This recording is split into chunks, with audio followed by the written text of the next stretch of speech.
અત્યારે લીલા લસણની સિઝન ચાલી રહેલી છે। ખૂબ સસ્તામાં અને ખૂબ સારા એવા લીલા લસણ મળતા હોય છે। તો આખા વર્ષ માટે એને સ્ટોર કરવાની તમને રીત બતાવું છું। તો પહેલાં આપણે આ રીતે જુઓ એનું કાઢી લેવાના, ઉપરથી આ રીતનું એનું સાફ કરી લેવાનું।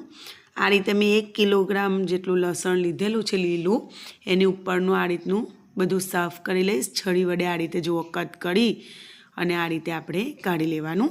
અને પછી આપણે બધા જ લીલા લસણને આ રીતે કાઢ્યા પછી પાણીથી સરસ ધોઈ લેવાનું।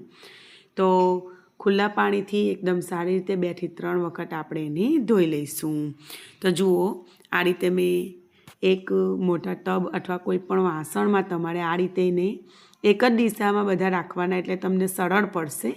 આ રીતે સરસ ધોઈ લેવાનું, જેથી એમાં કોઈ પણ માટી હોય, કોઈ પણ ધૂળ વગેરે હોય, કારણ કે માટીમાં થતું હોય છે એટલે એમાં થોડી ઘણી માટી તો હોય જ છે।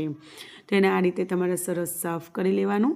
પછી એને સાફ કર્યા પછી સરસ ધોઈ નીતાળી અને એક ડોલ ઉપર અથવા એક વાસણ ઉપર આપણે એને મૂકી દેવાનું, જેથી એનું બધું જ જે એમાં પાણી હોય એ નીકળી જાય। તો જો આ રીતે મેં ધોયા પછી પણ ડાયરેક્ટ નળના પાણીથી પણ થોડુંક ધોઈ લીધેલું। નીચે ટબનું પાણી તમે જુઓ થોડું તમને ધૂંધળું દેખાતું હશે। તો હવે ધોઈ અને આપણે એને નીતરવા માટે મૂકી દઈશું।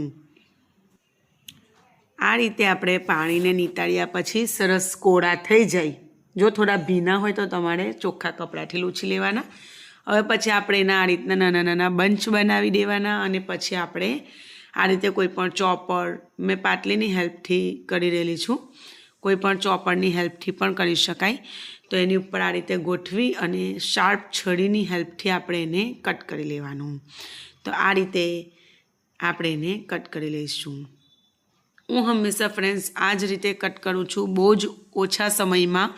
કિલો હોય ને તો પણ કટ થતાં બિલકુલ વાર નથી લાગતી।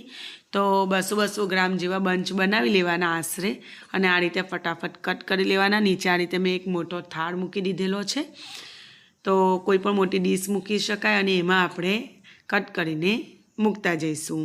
એ રીતે આપણે બધા કિલોએ કિલો લસણને સાફ કરી લઈશું, પછી તમને બતાવીએ છીએ। તો જુઓ આ રીતે મેં સાફ કરી લીધેલું છે। હવે આપણે એને બેગમાં પેક કરીશું। તો હું હંમેશા પેક કરવા માટે જીપલોક બેગ અથવા આવી દૂધની કોથળીઓ મળતી હોય છે, તો એ લાવું છું। તો બને ત્યાં સુધી હું સફેદ કલરની કોથળી, એટલે કે આરપાર જોઈ શકાય એવા કલરની કોથળીનો ઉપયોગ કરું છું। તો આ રીતે આપણે એમાં આપણી ઈચ્છા પ્રમાણે ભરી લેવાનું। તો આ કિલો છે તો એમાં હું એક કોથળી કરીશ, 3 થી 4 કોથળી કરી શકાય, 2 કોથળીમાં પણ કરી શકાય। પણ જો હું આ રીતે અડધી કોથળી ભરીને પછી આ રીતે ગાંઠ કરી દઉં છું એમાં, અને એરટાઈટ હવે આ સીલ થઈ ગયેલું છે। તો હવે એને ફ્રીઝના ઉપરના ભાગમાં એને આખા વર્ષ સુધી સ્ટોર આરામથી કરી શકાશે। તમે પણ જરૂરથી ટ્રાય કરજો। તો ફ્રેન્ડ્સ તમે પણ ટ્રાય કરજો। આ બહુ જ સરળ રીત છે લસણને સ્ટોર કરવા માટેની।